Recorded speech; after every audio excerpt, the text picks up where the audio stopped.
আসন্ন জাতীয় সংসদ নির্বাচনকে সামনে রেখে ভোটার তালিকা হালনাগাদ কার্যক্রমের শেষ ধাপে যাচ্ছে নির্বাচন কমিশন। সব প্রস্তুতি শেষ করে আগামী 18 নভেম্বর প্রকাশ করা হবে চূড়ান্ত ভোটার তালিকা।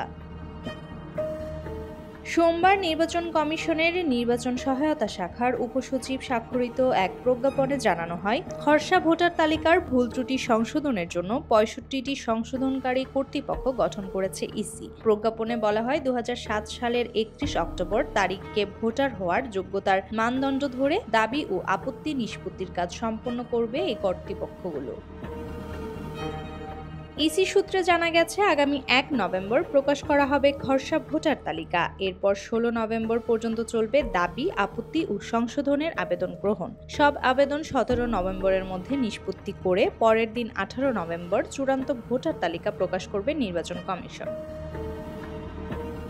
বর্তমানে দেশে ভোটার সংখ্যা দাঁড়িয়েছে 12,63,07,594 জনে। এর মধ্যে পুরুষ ভোটার 6,41,04,55 জন, নারী ভোটার 6,22,05,819 জন এবং মহিলা ভোটার আছেন 1,230 জন।